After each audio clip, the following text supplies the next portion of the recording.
Oi Benders, tudo bem com vocês? Antes de começar esse vídeo eu preciso fazer alguns anúncios e eles são muito importantes, então não pulem, prestem atenção, tá bom? O primeiro deles é que esse é o nosso primeiro vídeo patrocinado da história e eu tô muito emocionada, tipo, realmente essas coisas acontecem. Ai meu Deus.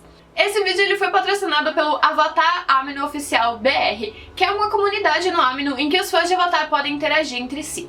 Esse aqui é o Amino de Avatar e eu vou mostrar pra vocês um pouquinho de como ele funciona. Como vocês podem ver, essa aqui é a página inicial do aplicativo, então a gente tem algumas coisas em destaque. A gente tem top 10 coisas que aconteceram no livro 3 Mudança de A Lenda de Korra, a gente tem um texto falando sobre como Minhwa domina a água sem os braços, que a gente já falou aqui no Mundo Avatar.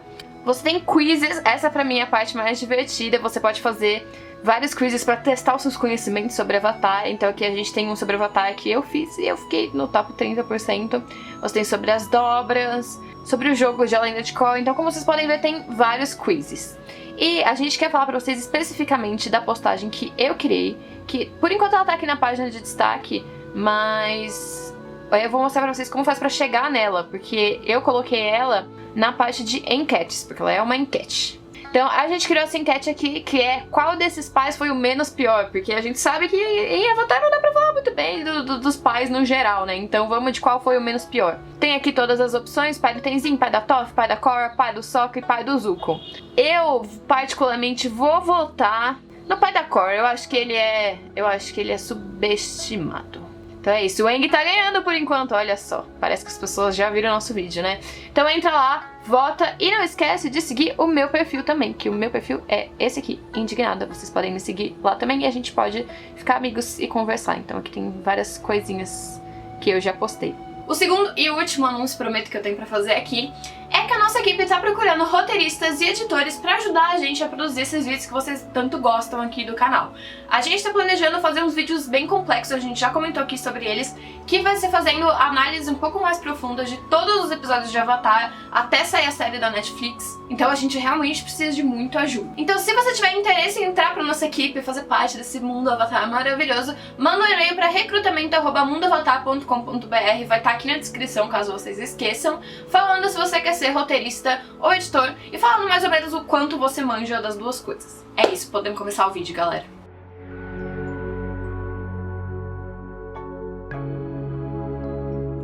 O Aang foi um péssimo pai? Essa é uma pergunta muito recorrente no fandom de Avatar. A Lenda de Korra nos trouxe o maior contato e ações do legado do Avatar, porém, ao conhecer os filhos do casal Kateng, a gente começa a se perguntar se o Aang foi ou não um bom pai para eles. A gente vai ativar o nosso modo Sherlock Holmes para descobrir se ele foi ou não.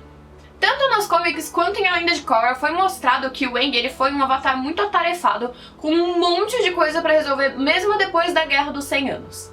Ele cofundou a República das Nações junto com o Senhor do Fogo, que era um lugar onde dominadores e não dominadores poderiam conviver em paz e harmonia.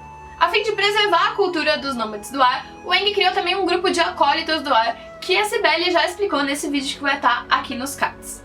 Esse grupo de pessoas tinha como objetivo restaurar os 4 templos do ar que estão espalhados pelo mundo e criar um 5º templo próximo de Cidade República. Nesse meio tempo, o Aang e a Katara se casaram e tiveram 3 filhos. O Bumi, que era um não dominador e virou um dominador já depois da convergência harmônica, a Kaia, que é uma dominadora de água, e o Tenzin, que é o caçula e dominador de ar.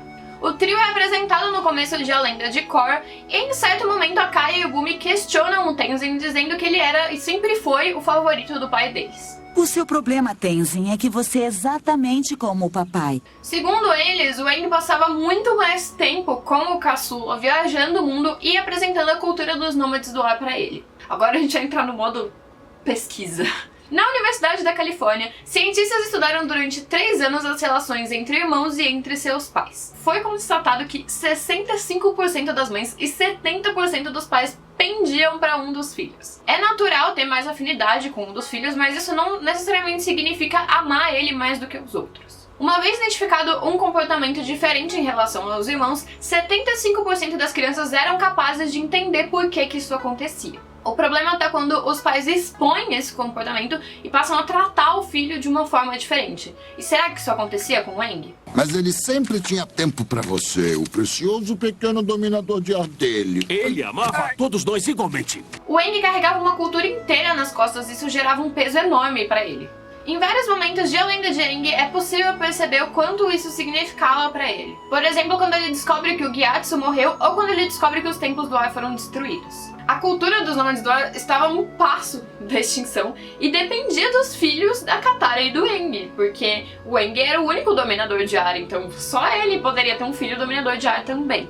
Por conta disso, é quase impossível imaginar um cenário em que o Aang não quisesse muito ter um filho dominador de ar e que não, de certa forma, exercesse um favoritismo por esse filho. Porém, isso em nenhum momento significa ou justifica que o Aang trate o Tenzin de forma diferente dos outros dois. Analisando o sistema em que o Aang cresceu, foi criado quando ele era mais novo, a gente tem uma cultura em que as crianças são separadas muito cedo de seus pais e são criadas por um monge, um grupo de mentores e um tutor principal com o qual se desenvolve uma relação de respeito, mas não o suficiente para criar laços muito fortes e duradouros.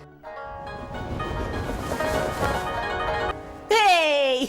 A relação tão íntima entre o Aang e o Gyatso provavelmente foi uma exceção na cultura dos nômades e ela pode ser comprovada por dois fatos. O Gyatso foi muito amigo do avatar anterior, o avatar Roku, então ter a chance de se aproximar do avatar atual poderia representar para ele uma chance de se reaproximar de um velho amigo. Como o próprio Roku disse, algumas amizades são tão fortes que podem ultrapassar a existência. Várias vezes a gente percebe o Gyatso sendo criticado por mimar demais o Aang e fazer coisas que teoricamente desviavam ele do caminho para se tornar um grande dominador de ar. E esse apego começava a enuviar os pensamentos e o julgamento do Gyatso. Esse foi o principal fator que fez com que o grande mestre do ar separasse o Aang e o Gyatso, o que levou à fuga do Aang.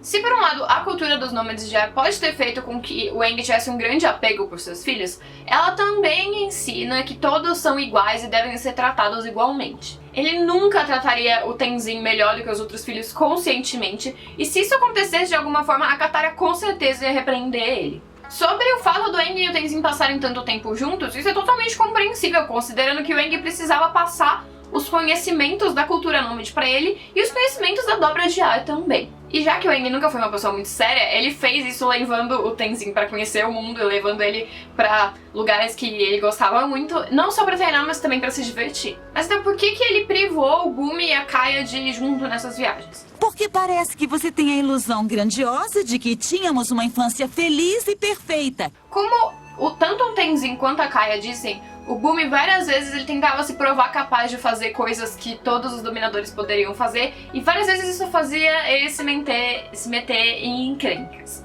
Ou seja, o Bumi podia acabar sendo uma grande distração e impedir o avanço no treinamento do Tenzin com o Aang. E quanto a Kaia, ela tinha lições para aprender com a mãe dela, o que, diga-se de passagem, ela fez muito bem. Fica claro que o Aang se acostumou com essa dinâmica e nunca percebeu que para os filhos dele isso significava dar mais atenção para o Tenzin. O fato do Aang ser o avatar reflete muito bem nos seus filhos. O Tenzin sempre foi muito sério e focado. A Kaia sempre foi muito determinada e responsável, chegando a abandonar todos os seus planos para viver com a mãe depois que o Aang morreu. E por fim, o Bumi fez de tudo para salvar o mundo à sua própria maneira, se tornando um general da República Unida. Ele se emociona pedindo desculpa por não ter nascido um dominador de ar e diz que fez o possível para respeitar o legado do pai e fazer com que ele se orgulhasse.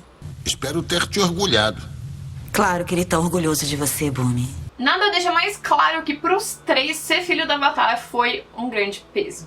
Com isso, surgem outros elementos na narrativa que mostram que o Aang se esforçava ao máximo para passar a cultura nômade para os filhos dele. No episódio que a Ikki desaparece, a Kaia chega a dizer que ela costumava odiar as longas horas de histórias sobre os antigos gurus que o Tenzin tinha acabado de contar, o que indica que ela ouvia isso do Aang quando ela era pequena. Nesse mesmo episódio, a Kaia e o Bumi expõem sobre as viagens que o Aang fazia com o Tenzin que davam a entender que havia sim um favoritismo. Se você não é filho único, que não é o meu caso porque eu sou, mas isso tá no roteiro então eu preciso falar, é natural essa competição entre irmãos em enxergar algumas coisas que não são necessariamente favoritismo como um favoritismo. Eu vou ler aqui, porque não sei como é isso, mas você com certeza já achou que os seus pais davam mais atenção pro seu irmão do que você, e seu irmão também já achou o mesmo. A psicóloga Ellen Libby, em seu livro A Criança Favorita, diz a seguinte frase: esse menino de ouro aprende a ter todos os seus desejos atendidos pelo pai ou pela mãe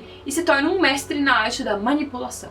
Isso indica a grande maioria dos lares em que tem mais de uma criança. Uma delas sempre vai se destacar mais no que diz respeito à atenção dos pais. Geralmente isso acontece com o caçula, que era o caso do Tenzin. Independente disso, quando a Kaia retira a fotografia do seu bolso pra relembrar os altos e baixos, ela fala que no final todos eram muito amados pelos pais. É uma família muito linda, né? É uma família muito feliz.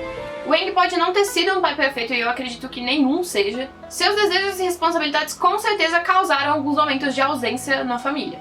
Mas todos esses fatores não passaram disso.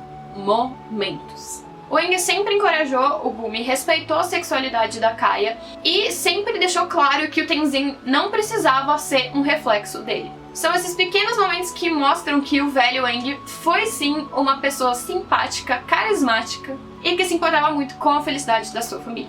Bom, gente, a gente quer saber então, depois de toda essa discussão, se vocês acham ou não que o Aang foi um pai ruim. Eu pessoalmente acho que não, acho que ele teve momentos ruins, mas eu não acho que isso caracterize ele como um pai ruim. Inclusive, falando em pais ruins, eu e a Severa, a gente já fez uma live uma vez falando sobre o Naruto e o Sasuke, o link vai estar aqui nos cards também. Comenta aqui então o que vocês acham e não esquece de entrar lá no nosso post do Amino, que vai estar aqui na descrição, pra votar na nossa enquete e justifica a sua resposta lá também. E vocês já devem estar sabendo a essa altura, mas a gente descobriu que 75% das pessoas que assistem os nossos vídeos não estão inscritas no canal. E vocês já devem ter visto também que a gente está tentando chegar a 100 mil inscritos até o final do ano. A gente já tá com mais de 83, eu acredito, então faltam 17, eu sei que a gente consegue, a gente só precisa da ajuda de vocês. Então se você tá assistindo esse vídeo, você faz parte dos 75% e não dos 25% de pessoas que estão no meu coração porque são inscritas, se inscreve agora. Não esquece também de deixar o seu like, de ativar o sininho pra ver os próximos vídeos e se inscrever também no meu canal Indignada. A gente se vê no próximo vídeo.